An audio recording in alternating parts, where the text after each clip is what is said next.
ಮುಂಚೆನೇ ಹೇಳಿದ್ನಲ್ಲ ನಿಮಗೆ ನಂಗೆ ಜಾತ್ರೆಗಳಂದರೆ ಸಿಕ್ಕಾಬಟ್ಟೆ ಇಷ್ಟ. ಸೆರಾಮಿಕ್ಸ್ ಐಟಮ್ಸ್ಗಳಂತೂ ಜಾತ್ರೆಯಲ್ಲೇ ತೊಗೊಳ್ಳಿ, ಯಾಕಂದರೆ ಮಾಲ್ಗಳಲ್ಲಿ ಶಾಪ್ಗಳಲ್ಲಿ ತುಂಬ ರೇಟ್ ಇರುತ್ತೆ. ನಾನಂತೂ ತೊಗೊಂಬಿಟ್ಟು ಸುಮ್ಮನೆ ದುಡ್ಡು ವೇಸ್ಟ್ ಮಾಡ್ಕೊಂಬಿಟ್ಟಿದ್ದೀನಿ. ನೀವಂತೂ ತೊಗೊಳಕ್ಕೆ ಹೋಗಬೇಡಿ. ಈ ಥರ ಈಗಂತೂ ಜಾತ್ರೆಗಳೆಲ್ಲ ಕಡೆಯೂ ಜಾತ್ರೆ ಮಾಡ್ತಿದ್ದಾರೆ, ಈ ಥರದ್ದಲ್ಲೇ ತೊಗೊಳ್ಳಿ. ನಮ್ಮ ಪಾಪ ನೋಡಿ ಆಟ ಆಡ್ತಾ ಇದ್ದಾನೆ, ಅವನೊಂದು ಸ್ವಲ್ಪ ಆಟೋದಲ್ಲಿ ಕೂರಿಸಿದ್ವಿ. ಜಾತ್ರೆ ಅಂತೂ ಸಿಕ್ಕಾಬಟ್ಟೆ ಚೆನ್ನಾಗಿತ್ತು. ಗೀತಕ್ಕೂ ನನ್ನ ಥರನೇ ಸಿಕ್ಕಾಬಟ್ಟೆ ಎಂಜಾಯ್ ಮಾಡ್ತಾರೆ, ಮಕ್ಳ ಥರನೇ.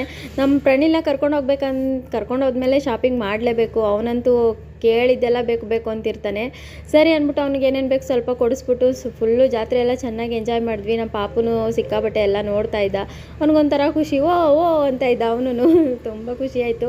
ಕೆಲವೊಂದು ದೊಡ್ಡ ಆಸೆಗಳನ್ನ ನಮಗೆ ಈಡೇರಿಸ್ಕೊಳಕ್ಕಾಗಲ್ಲ. ಎಲ್ಲಿ ಖುಷಿ ಸಿಗುತ್ತೋ ಅಲ್ಲೇ ನಾವು ಎಂಜಾಯ್ ಮಾಡಬೇಕು ಅಂತ ನಾನು ಡಿಸೈಡ್ ಮಾಡಿಬಿಟ್ಟಿದ್ದೀನಿ. ಬಟ್ ನಂಗೆ ಜಾತ್ರೆಗಳಂದರೆ ತುಂಬಾ ಇಷ್ಟ ಆಗುತ್ತೆ. ಎಲ್ಲೋದ್ರೂ ಈಗ ನಮ್ಮ ಏರಿಯಾದ ನಮ್ಮ ಮನೆ ಪಕ್ಕದಲ್ಲೇ ಬರ್ತಾಯಿದೆ ಅನಿಸುತ್ತೆ ಸದ್ಯಕ್ಕೆ. ನಾನು ಕಾಯ್ತಾ ಇದ್ದೀನಿ, ಅದು ತುಂಬ ದೂರ ಇದೆ, ಅಲ್ಲಿ ಪಕ್ಕದ ಏರಿಯಾಗೆ ಹೋಗಬೇಕು. ಸೊ ಈ ಥರ ಸೆರಾಮಿಕ್ಸ್ ಐಟಮ್ಸ್ಗಳು ನೋಡೋಕ್ಕಂತೂ ಸಿಕ್ಕಾಬಟ್ಟೆ ಖುಷಿ ಆಗ್ತಿತ್ತು ನನಗೆ. ಅಲ್ಲಿ ತುಂಬ ಇತ್ತು, ಯಾಕಂದರೆ ನಾನು ಹೊರಗಡೆ ಎಲ್ಲೂ ಹೋಗದೇ ಇರೋದ್ರಿಂದ ತುಂಬ ದಿನಗಳಿಂದ ಈ ಥರ ಹೊರಗಡೆ ಹೋಗಿ ನೋಡೋದೇ ನನಗೆ ಸಿಕ್ಕಾಬಟ್ಟೆ ಖುಷಿ ಆಯಿತು, ಚೆನ್ನಾಗಿತ್ತು ಅಂತಲೇ ಹೇಳ್ಬೋದು. ನೀವು ಎಲ್ಲ ನೋಡ್ಕೊಳ್ಳಿ, ಎಂಜಾಯ್ ಮಾಡ್ಕೊಳ್ಳಿ.